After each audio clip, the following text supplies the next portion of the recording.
Hello students, how are you? Hope you all are fine at your home. I am also fine here.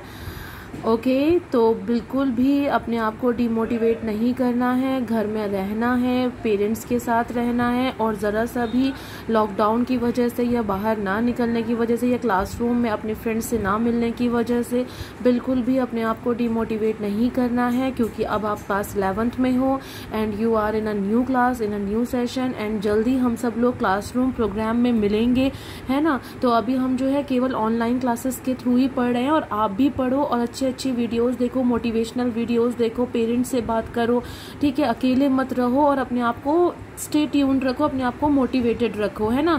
जब आप अपने आप को motivated रखोगे तभी आपको अच्छे से स्टडी करने में भी मजा आएगा और ज़्यादा से ज़्यादा टाइम जो है अच्छी अच्छी चीज़ें देखने में अपना लॉकडाउन में स्पेंड कीजिए। Now come to the topic.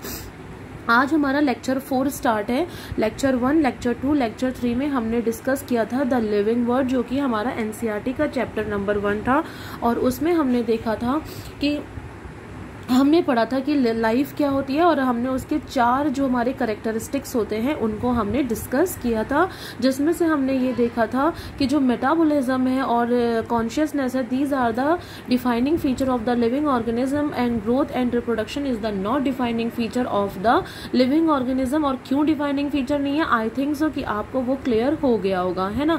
आज हम अपने इसी लिविंग वर्ड चैप्टर में ही अपने आगे के टॉपिक में पढ़ते हैं, जिसमें हमें देखना है कि नॉमेनक्लेचर क्या होता है, आइडेंटिफिकेशन क्या होता है, नॉमेनक्लेचर क्या होता है और क्लासिफिकेशन क्या होता है, क्योंकि यही 3 बेसिस हैं जिसकी वजह से हम पूरे लिविंग वर्ड को जो है एक दूसरे से डिफर करते हैं, है ना। तो अब हम आते हैं अपने नेक्स्ट टॉपिक पे, जो कि आपकी एनसीईआरटी में हेडिंग दी हुई है। एनसीईआरटी में हेडिंग दी हुई है diversity in the living word, diversity in the living word, है ना। अब हम ये देखेंगे कि जो हमारा लिविंग वर्ड है, हमारा जो लिविंग वर्ड है उसमें किस किस तरह से डाइवर्सिटी होती है, समझ में आ रहा है। मतलब इतनी सारी आप देखते हो ना, कितनी सारी लिविंग थिंग्स हैं, है ना। इधर इट विल बी कैट की स्पीशीज होती है, कैट में भी कितनी सारी स्पीशीज होती हैं, डॉग में भी आप देखो कितनी सारी स्पीशीज, कितनी सारी ब्रीड्स होती हैं, है ना। ह्यूमन बींग भी देखो डिफरेंट टाइप के होते हैं। तो कैसे हम एक दूसरे को क्लासीफाई करेंगे, जैसे फॉर एग्जाम्पल आप छोटा सा एग्जाम्पल ले लो कि आप क्या करते हो, जैसे आपको एक पूरा, आप स्कूल गए, है ना, और स्कूल में आप देखते हो कि एक बड़ा सा बिल्डिंग है, एक बड़ी सा जो है आपका एक आपको फ्लोर दे दिया गया है, जैसे आप एकेडमी का फ्लोर देखते हो, है ना। और उस फ्लोर में जो है अगर किसी को ये पता करना होगा, बहुत सारी भीड़ है ना, वहाँ पर 11th A भी पढ़ रहा है, 11th B भी पढ़ रहा है, 12th A भी पढ़ रहा है, 12th B भी पढ़ रहा है ना, 12th C भी पढ़ रहा है, 11th C भी पढ़ रहा है, 11th D भी पढ़ रहा है और 12th D भी पढ़ रहा है। इतने सारे बच्चे हैं जो अलग अलग हैं, मैथ्स के हैं, कुछ बायोलॉजी के हैं। सिंपल सा अगर आप ले लो तो मैथ्स के और बायोलॉजी के बच्चे हैं, तो क्या होगा कि आप क्या करोगे, अपनी क्लास के बाहर एक चिट लगा दोगे, है ना, एक चिट लगा दोगे, एक लेबल कर दोगे कि ये 12th D क्लास है, ये 12th C क्लास है। तो क्या होगा, आइडेंटिफाई करना आसान होगा, आइडेंटिफाई होगा कि हाँ ठीक है ये मैथ्स के बच्चे हैं, ये बायो के बच्चे हैं, लाओ ये मैथ्स के बच्चे हैं, तो यहाँ पर हम जो है 11th IIT लिख देते हैं, है ना। और ये नीट के बच्चे हैं तो यहाँ पर हम 11th नीट लिख देते हैं, ये CBSE के बच्चे हैं तो यहाँ पर हम 11th CBSE लिख देते हैं। तो क्या होगा, जैसे कोई आप आओगे आपको अपनी क्लास को आइडेंटिफाई करने में आसानी होगी। Same as it is diversity in living world में भी हमको क्या पढ़ना है कि आइडेंटिफिकेशन पढ़ना है। पहले हमें चीज़ों को आइडेंटिफाई करना है कि एक्चुअल में ये है क्या, ठीक है। फिर हमें उसको क्लासीफाई करना है। क्लासीफाई का मतलब जो भी चीज़ हमने आइडेंटिफाई की है वो किसी बेसिस पर की होगी, मतलब कुछ देखा होगा जो चीज सिमिलर होंगी, है ना। अब क्या होगा, जैसे फॉर एग्जांपल यहाँ पर आप देखो, ये मैंने 3 सर्कल बना रखे हैं, है ना, और 3 मैंने ट्रायंगल्स बनाए हैं और 3 मैंने रेक्टेंगल्स बनाए हैं, स्क्वायर बनाए हैं, ठीक है, स्क्वायर बनाए हैं। अब क्या होगा, सबसे पहले आप इसका क्या करोगे, आइडेंटिफाई करोगे। आप आइडेंटिफाई, अभी आपको नहीं पता कि ये सर्कल है, ये स्क्वायर है और ये रेक्टेंगल है। अभी आप क्या देखोगे कि हाँ ये चीज देखने में सेम लग रही है, ये चीज देखने में, ये तीनों चीजें देखने में सेम लग रही हैं, ये तीनों चीजें देखने में सेम लग रही हैं और ये तीनों चीजें देखने में सेम लग रही हैं, है ना। और आप देखोगे कि ये जो है ये इससे सिमिलर है ना, ये देखोगे कि ये इससे सिमिलर है, ये इससे सिमिलर है। तो आप क्या करोगे, पहले आपने आइडेंटिफाई कर लिया, आपने बोला ये 3 चीजें मैं इसको 1 से लेबल करता हूँ, आपने बोला ये तीनों चीजें सेम है, मैं इसको 2 से लेबल करता हूँ, आपने बोला ये तीनों चीजें सेम है, मैं इसको 3 से लेबल करता हूँ, ठीक है, करती हूँ, ठीक है। तो अब आपने क्या करा, इसका जो चीज सिमिलर थी 1 2 3 ये तीनों चीजें सिमिलर थी ना, तो आपने इसका एक ग्रुप बना लिया, है ना। और जब आप किसी सिमिलर चीज की ग्रुपिंग करते हो तो उसको हम बोलते हैं, पहले देखो, पहले आपने आइडेंटिफाई करा कि ये चीज अलग है, ये चीज अलग है, ये चीज अलग है, इसको हम बोलते हैं आइडेंटिफिकेशन, इसको हम बोलते हैं आइडेंटिफिकेशन। आई बात समझ में। और उसके बाद हमने देखा कि ठीक है ये तीनों चीजें सेम है, अब हम इनका एक ग्रुप बना लेते हैं, मतलब जो चीज सेम है उसका ग्रुप बना लेते हैं, उसको हम बोलेंगे क्लासिफिकेशन, ठीक है। और फिर आपने क्या करा, आपने ग्रुप बना लिया, फिर आपने क्या करा, इसको नेम दे दिया, ठीक है, मैंने इसको ग्रुप बना लिया, मैं इसको नेम दे रही हूँ सर्कल, ठीक है, इसको नेम दे रही हूँ ट्रायंगल, और इसको नेम दे रही हूँ स्क्वायर। आई बात समझ में। तो अब क्या करा, मैंने नेमिंग कर दी, है ना। तो नेमिंग कर दी, थर्ड स्टेप नंबर 1 क्या है, पहले मैंने आइडेंटिफाई किया, स्टेप नंबर 2 क्या है, पहले मैंने क्लासिफाई, उसके बाद मैंने क्लासिफाई किया, फिर मैंने क्या करा, उनकी नेमिंग कर दी, उसको हम बोलेंगे नॉमेनक्लेचर। आई बात समझ में। तो ये जो 3 चीजें हैं, ये आइडेंटिफिकेशन और क्लासिफिकेशन, आइडेंटिफिकेशन, क्लासिफिकेशन और नॉमेनक्लेचर, ये जो 3 चीजें हैं बेटा, ये 3 चीजें किसी लिविंग वर्ड को प्रॉपर डिफाइन करने में आती हैं। जैसे फॉर एग्जांपल अभी आप लोग आओगे ना स्कूल में, तो पहले आपको आइडेंटिफाई करेंगे, जैसे अभी आपका ग्रुप भी बना है, 11th नीट का ग्रुप बना है, 11th IIT का ग्रुप बना है, तो ग्रुप में पहले क्या हुआ होगा, आप लोगों ने बोला होगा सर हमें बायो लेनी है, या किसी ने बोला होगा हमें मैथ्स लेनी है, तो सर ने क्या करा, पहले आइडेंटिफाई किया कि कितने बच्चे बायो वाले हैं, कितने बच्चे मैथ्स वाले हैं, फिर सर ने क्या करा, उनकी ग्रुपिंग कर दी, है ना, ग्रुपिंग कर दी, बायो वालों को एक तरफ ले लिया और जो मैथ्स वाले हैं उनको एक तरफ ले लिया, उसको हमने बोला क्लासिफिकेशन, ग्रुपिंग करने को। और फिर ग्रुप करने के बाद सर ने उस ग्रुप का नाम रख दिया 11th नीट या फिर 11th IIT, इसका मतलब जो नाम रखा है वो क्या हो गया, उसका नॉमेनक्लेचर। तो ये 3 चीजों से हम इस पूरे दुनिया की जितनी भी लिविंग थिंग्स हैं उनको हम प्रॉपर तरीके से क्या कर सकते हैं, देख कर आइडेंटिफाई कर उनको पहचान सकते हैं और उनका नाम दे सकते हैं। जैसे फॉर एग्जांपल आपके सामने से कोई कैट जा रही है, तो आपने तुरंत उसको आइडेंटिफाई किया और आपने बोला दिस इज कैट, है ना। तो पहले आपने आइडेंटिफाई किया, फिर उसको क्लासिफाई किया, फिर उसको नॉमेनक्लेट किया। आई बात समझ में। तो ये 3 बेसिस होते हैं किसी भी लिविंग वर्ड को, उसकी डाइवर्सिटी को डिफाइन करने के लिए। ओके, नाउ अब हम जरा समझते हैं कि जो हमारा आइडेंटिफिकेशन है, ठीक है, हमारा जो आइडेंटिफिकेशन है वो क्या होता है, ठीक है। तो मैंने आपको बता दिया कि आइडेंटिफिकेशन क्या होता है, कि हम किसी चीज को आइडेंटिफाई कर रहे हैं, ठीक। उसके बाद हम क्या करेंगे, उसके बाद हम उसको क्लासिफाई करेंगे, ठीक है। तो क्लासिफाई हम कैसे करेंगे, जैसे आपने इसके ग्रुप बनाई, कैसे ग्रुप बनाया, आपने कोई ना कोई इसमें सेम फीचर देखा ना, चाहे आपने शेप ही देखा, आपने देखा ये तीनों सेम शेप के हैं, यानी कि कोई ना कोई फीचर आपने कॉमन देखा।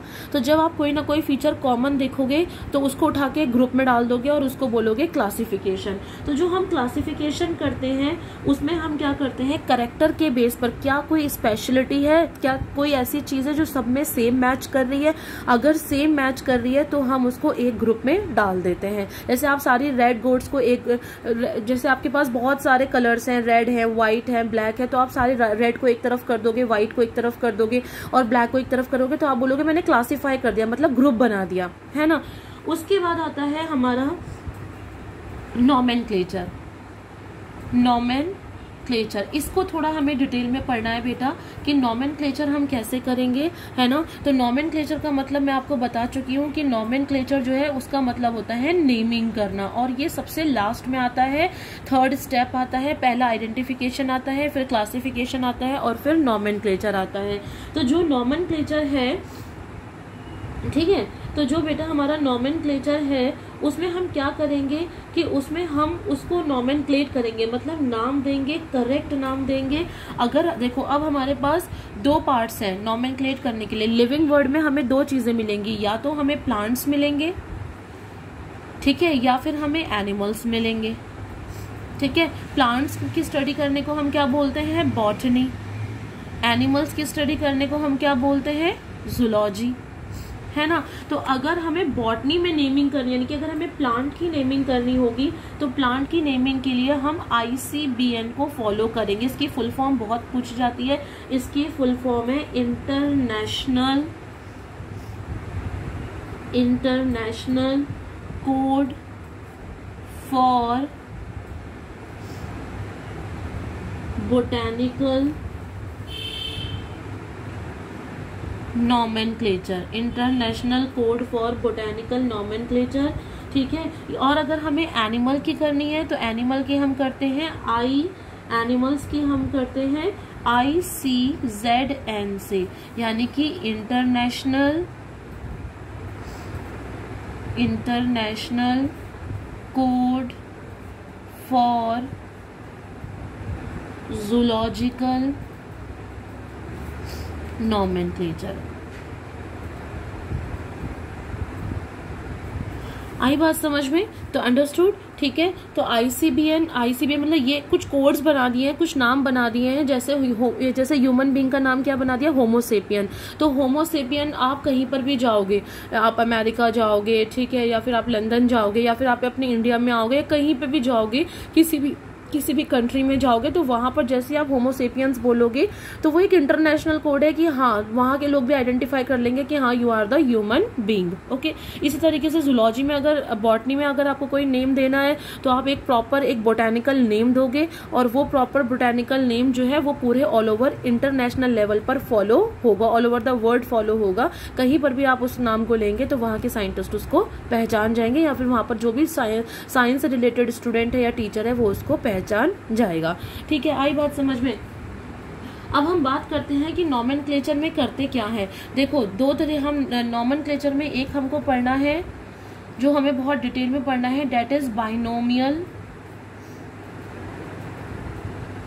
नॉमेनक्लेचर, ठीक है। बाइनोमियल नॉमेनक्लेचर, बाइनोमियल आपको पता होगा, बाई मतलब क्या होता है, दो होते हैं, टू होते हैं, यानी कि हम किसी भी चीज को की नेमिंग दो तरीके से करेंगे, मतलब दो नाम देंगे उसको। आई बात समझ में? उसको हम क्या बोलेंगे, बाइनोमियल नॉमेनक्लेचर। जैसे फॉर एग्जाम्पल क्या है, मैं आपको एक एग्जाम्पल देके समझाती हूँ। आप एग्जाम्पल ले लो डॉग का, या फिर आप एक बहुत ही सिंपल सा एग्जाम्पल ले लो कोबरा का, ठीक है। कोबरा का जो नाम है, जो साइंटिफिक नेम है कोबरा का, वो है नाजा, ठीक है। जो कोबरा क्या है, कोबरा एक कॉमन नेम है, कोबरा क्या है, कॉमन नेम है, और ये क्या है, इसका साइंटिफिक नेम है।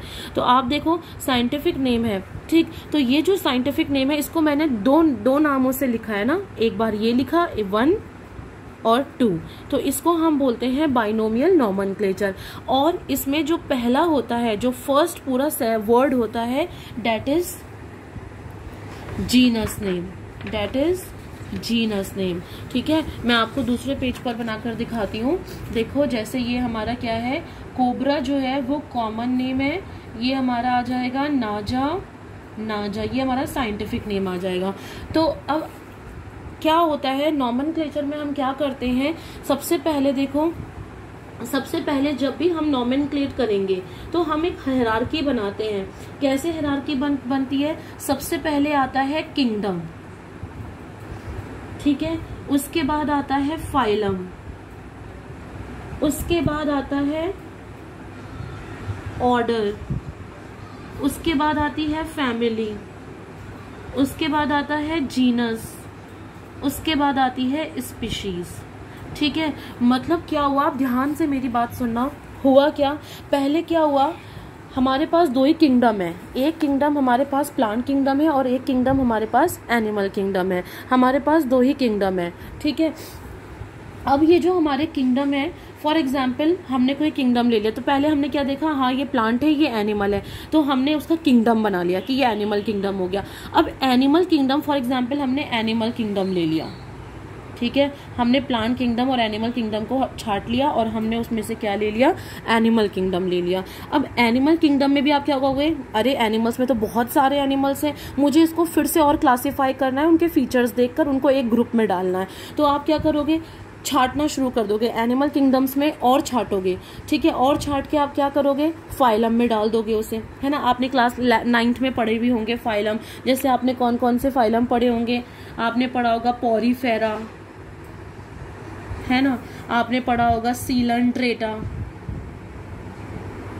याद आ रहा है कुछ। तो पोरीफेरा, सीलंट्रेटा, ये सारे क्या है, फाइलम में, मतलब हमने इनके आइडेंटिफिकेशन, इतना बड़ा एनिमल किंगडम है उसमें हमने क्या करा, जो जो कॉमन फीचर्स मिल रहे थे उसके हिसाब से एक फाइलम बना दिया, मतलब ग्रुप बना दिए, सब ग्रुप्स हैं। पहले एक बड़ा ग्रुप बना, फिर उसमें से हमने छाट लिए, फिर छाटने के बाद हमने उनके अलग अलग ग्रुप बना लिए, जो जो सिमिलैरिटी मिल रही थी उसके हिसाब से अलग अलग ग्रुप बना लिए, फाइलम। फिर फाइलम से भी हमें काम नहीं चला, हमने कहा नहीं, अभी हमें और आइडेंटिफाई करना है, अभी हमें और चीजें छाननी है और फिर उनको और भी ग्रुपिंग करनी है। तो फिर हम ऑर्डर में आ गए, ऑर्डर को हमने और स्पेसिफाई किया तो हम फैमिली में आ गए, फैमिली को हमने और स्पेसिफाई किया तो हम जीनस में आ गए, और जीनस को फिर हमने और स्पेसिफाई किया तो हम स्पीशीज में आ गए। मतलब स्पीशीज वो है, स्पीशीज वो पार्ट है, वो टेक्सा है, आप ऐसा बोलोगे, वो ग्रुप है, वो टेक्सा है, जिसमें लगभग सारे कैरेक्टर्स जो होते हैं वो सेम होते हैं, ठीक है। किंगडम में सारे कैरेक्टर सेम नहीं थे क्योंकि सारे एनिमल्स आ रहे थे,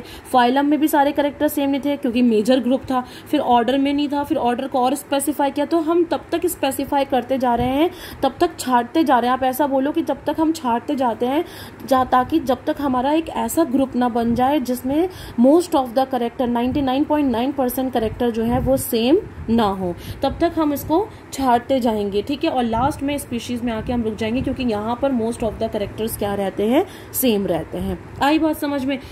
तो अब देखो, जो हमारा बायोलॉजिकल क्लासिफिकेशन था, तो बायोलॉजिकल क्लासिफिकेशन था, तो जो हमारा बायोलॉजिकल क्लासिफिकेशन था वो कोबरा का क्या था, नाजा। तो बायोलॉजिकल क्लासिफिकेशन कहता है कि हम दो चीजें लेंगे, एक हम लेंगे जीनस, दूसरा हम लेंगे स्पीशीज। पहला जो वर्ड होगा वो रिप्रेजेंट करेगा जीनस को, इसको हम जेनेरिक नेम भी बोलते हैं, जेनेरिक नेम, और दूसरा जो है वो रिप्रेजेंट करेगा स्पीशीज को, ठीक है। और इसको हम स्पीशीज भी बोलते हैं, ठीक है। दूसरा रिप्रेजेंट करेगा स्पीशीज को। तो अब देखो, ये वाला जो नाजा है और ये वाला नाजा है, इन दोनों नाजा में आपको डिफरेंस दिख रहा है? यस, हमें डिफरेंस दिख रहा है। क्या डिफरेंस दिख रहा है? इसका जो पहला वर्ड है वो कैपिटल है, इसका जो पहला स्पीशीज का जो पहला वर्ड है वो स्मॉल है। तो हमेशा याद रखना, एक तो बाइनोमियल क्लासिफिकेशन, बाइनोमियल नोमेनक्लेचर ये कहता है कि हम दो वर्ड से किसी भी चीज को आइडेंटिफाई करेंगे। जैसे कोबरा है तो हम उसको दो वर्ड देंगे, दो नेम देंगे, एक नेम होगा उसके जीनस का और दूसरा नेम होगा उसके स्पीशीज का। जीनस का जो पहला लेटर होगा वो कैपिटल होगा, स्पीशीज का जो पहला लेटर होगा वो स्मॉल होगा। तीसरा ये कहते हैं कि जो हमारा जीनस का नेम है या फिर हमारे स्पीशीज का नेम है शुड बी अंडरलाइन, उनको अंडरलाइन करना बहुत जरूरी है अगर आप अपनी हैंड राइटिंग में लिख रहे हो तो। समझ में आया? अगर आप अपनी हैंड राइटिंग में लिख रहे हो तो उनको अंडरलाइन करना बहुत जरूरी है। और अगर आप इटैलिक में लिख रहे हो, ठीक है, तो आप इस तरह से लिखोगे, नाजा, ठीक है। अगर आप इटैलिक में लिखोगे, ठीक, समझ में आई बात? अगर आप इटैलिक में लिखोगे तो आप इस तरह से लिखोगे, नाजा, और इसको आप क्या है, अंडरलाइन नहीं करोगे। आगे बात समझ में? इसको आप अंडरलाइन नहीं करोगे। अगर आप सिर्फ इटैलिक में लिख रहे हो तो आप इसको अंडरलाइन नहीं करोगे। आगे बात समझ में? तो मैंने क्या कहा आपसे कि पहला वर्ड जो है वो जीनस को रिप्रेजेंट करेगा, दूसरा वर्ड जो है वो स्पीशीज को रिप्रेजेंट करेगा, ठीक है। और दोनों ही जो वर्ड होने चाहिए वो साइंटिफिक होने चाहिए, बायोलॉजिकल नेम होनी चाहिए। जब हम इनको हैंड रिटन में लिखेंगे तो ये अंडरलाइन होगा, जब हम इनको इटैलिक में लिखेंगे या प्रिंटेड फॉर्म में लिखेंगे तो हमारे पास कोई भी अंडरलाइन इसमें नहीं होगा। जेनेरिक नेम जो है इसका पहला वर्ड कैपिटल होगा, स्पीशीज नेम इसका पहला वर्ड स्मॉल होगा, ठीक है। उसके बाद ये जो बायोलॉजिकल नेम है ये लैटिन में होते हैं, ठीक है, आगे बात समझ में, ये लैटिन में होते हैं। ये जो बायोलॉजिकल नेम जो होते हैं, the biological name are generally in Latin but written in, लेकिन हम इसको इटैलिक फॉर्म में लिखते हैं, जैसे फॉर एग्जाम्पल मैंगो का साइंटिफिक नेम क्या होता है? मैग्नीफेरा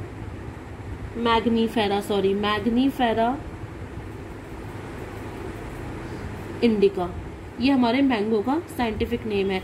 तो मैग्नीफेरा क्या हो गया यहाँ पर? Genus name. इंडिका क्या हो गया? Species name. हम अपने हैंड राइटिंग में लिख रहे हैं इसलिए हमने इन दोनों को अंडरलाइन कर दिया। इसका पहला वर्ड कैपिटल है, इसका पहला वर्ड स्मॉल है। तो ये हमारा बायोलॉजिकल नोमेनक्लेचर के कुछ रूल होते हैं जो हमको फॉलो करने होते हैं। आगे बात समझ में।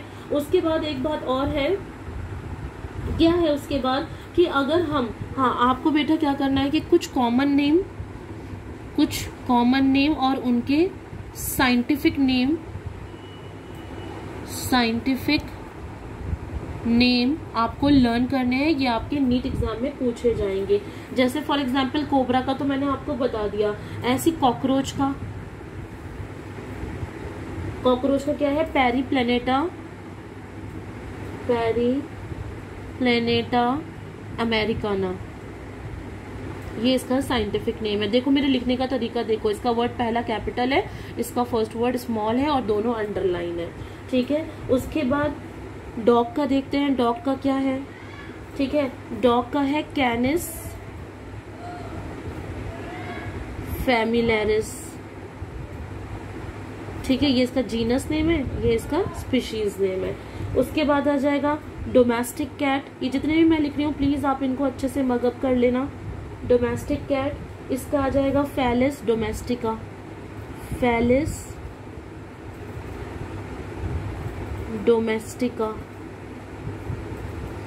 ठीक है, इसके बाद आ जाएगा फ्रॉग का क्या है? राना टिग्रीना। आपको लिखना भी ऐसे ही है, जीनस का फर्स्ट वर्ड कैपिटल है, स्पीशीज का फर्स्ट वर्ड स्मॉल। फिर आ जाएगा लियोपर्ड। ठीक है, लियोपर्ड में क्या आ जाएगा? पैंथेरा। ये सब आपके नोट्स में दिया हुआ है। Small P, pads. ठीक है, इसके बाद आ जाएगा हनी बी का आ जाएगा एपिस मैलीफेरा।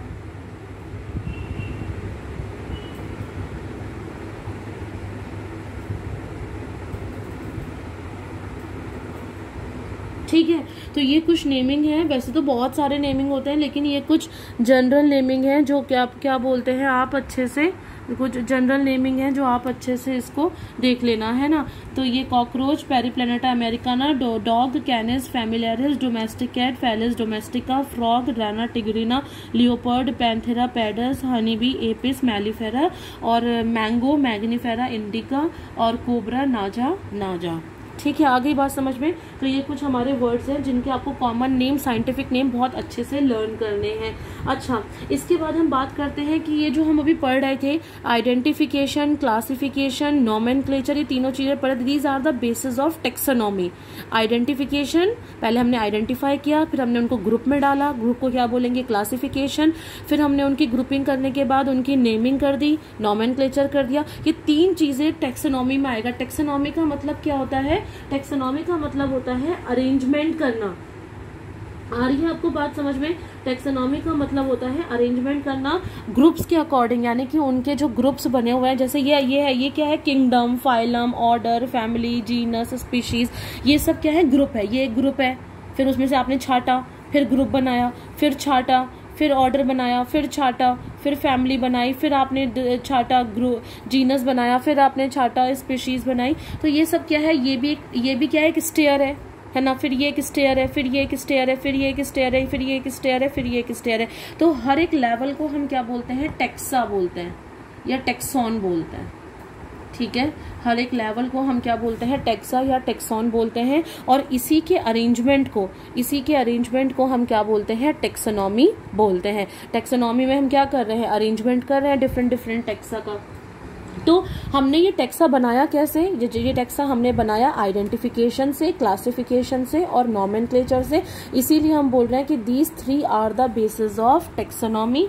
आगे बात समझ में। इसके बाद हम बात करते हैं कि जो हमारा बाइनोमियल क्लासिफिकेशन हमारा हो गया, ठीक है। अब इसके बाद हम बात करते हैं कि हमारी जो मॉडर्न टेक्सोनॉमी है वो क्या कहती है। समझ में आया? बेसिस क्या है जो हमारी मॉडर्न टेक्सोनॉमी है, ठीक है। तो हमारी मॉडर्न टेक्सोनॉमी क्या कहती है, ठीक है। तो मॉडर्न टेक्सोनॉमी कहती है कि इसमें हम एक्सटर्नल भी मतलब जब भी हम किसी चीज की ग्रुप बनाएंगे तो इसमें हम उसके एक्सटर्नल फीचर्स भी इन्वॉल्व करेंगे, एज वेल एज उसके हम इंटरनल फीचर्स भी इन्वॉल्व करेंगे, ठीक है। और वो कहती है कि इसमें हम अंदर से डीप में जाकर स्ट्रक्चर ऑफ सेल भी देखेंगे, मतलब उसके सेल का शेप, उसके सेल का साइज भी देखेंगे। मॉडर्न टेक्सोनॉमी ये कहती है। फिर उसके बाद कहती है मॉडर्न टेक्सोनॉमी कि हम उसका डेवलपमेंटल प्रोसेस भी देखेंगे कि मतलब अगर वो बना है तो वो किस, जैसे फॉर एग्जांपल हम ह्यूमन बीइंग है तो हमारे बेबी का जो डेवलपमेंट है, बनने का तरीका है 9 मंथ्स में, वो फ्रॉग का नहीं है, तो जो डेवलपमेंट प्रोसेस है वो भी देखेंगे। अगर हमारा डेवलपमेंट प्रोसेस सेम है तो हम सेम ग्रुप में आ जाएंगे, और अगर हमारे डेवलपमेंट प्रोसेस अलग है, मैं किसी और तरीके से डेवलप हुई हूँ, आप किसी और तरीके से डेवलप हुए हो, तो तब भी हम क्या कर देंगे, उसको अलग अलग ग्रुप में डिवाइड कर देंगे, ठीक है। उसके बाद हम एक चीज और देखेंगे मॉडर्न टेक्सोनॉमी में, दैट इज इकोलॉजिकल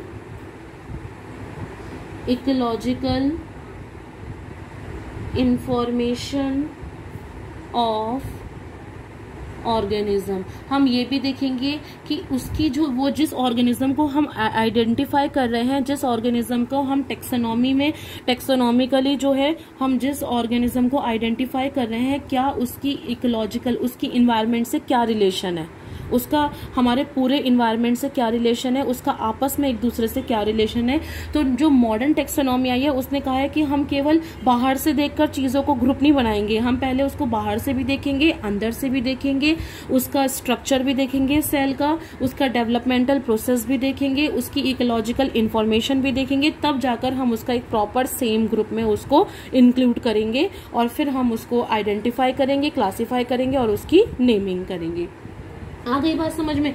इसके बाद एक वर्ड और है बेटा, डेट इज सिस्टमैटिक्स, ठीक है। सिस्टमैटिक्स की सिस्टमैटिक्स क्या होता है, तो अगर हम ये बात करते हैं कि अगर हम किसी ऑर्गेनिज्म का identification,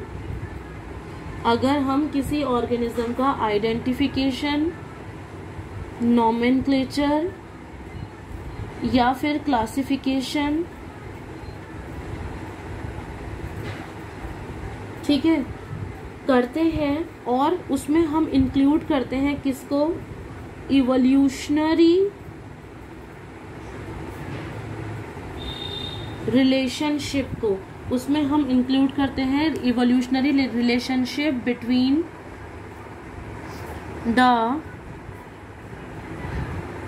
organism, evolutionary relationship between the organism, तो हम उसको सिस्टमैटिक बोलते हैं। समझ में आया? जैसे टेक्सोनॉमी में हम क्या कर रहे थे, आइडेंटिफिकेशन कर रहे थे, नॉमेनक्लेचर कर रहे थे और क्लासिफिकेशन कर रहे थे, राइट। बट यहाँ पर हम आइडेंटिफिकेशन भी कर रहे हैं, नॉमेनक्लेचर भी कर रहे हैं, क्लासिफिकेशन भी कर रहे हैं, और उसकी इवोल्यूशनरी हिस्ट्री भी देख रहे हैं कि आखिर कब उसका स्टार्टिंग कहाँ से हुई थी, और क्या उन दोनों के बीच में शुरू से कोई रिलेशन, जो दो ऑर्गेनिज्म हमने चुने हैं ना, मानो आपने 2 ऑर्गेनिज्म चुने हैं, तो क्या उनका शुरुआत से, जब से दुनिया स्टार्ट हुई थी, उनका कोई आपस में रिलेशन है।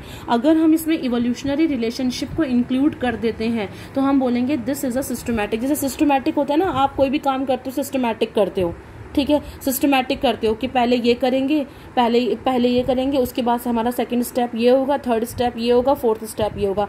तो अगर स्टेप वाइज, यानी कि स्टेप वाइज आप कहाँ करोगे, स्टार्टिंग से। तो यहाँ पर भी क्या हो रहा है, हमारा इवोल्यूशनरी रिलेशनशिप मतलब शुरुआत से देखना है, हमें शुरुआत से देखना है, सिस्टमैटिक चलना है। तो ऐसी स्टडी को हम क्या बोलेंगे, सिस्टमैटिक पार्ट बोलेंगे, ठीक है।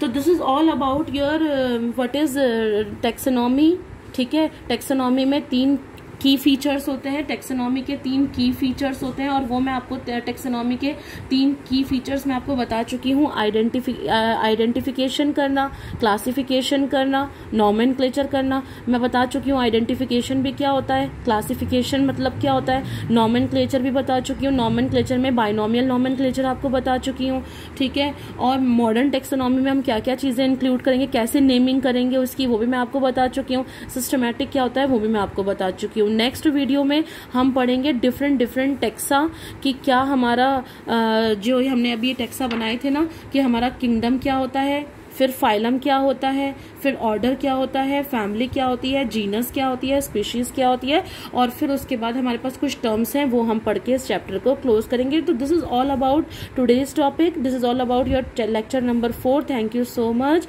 अच्छे से पढ़ना। Okay, bye bye.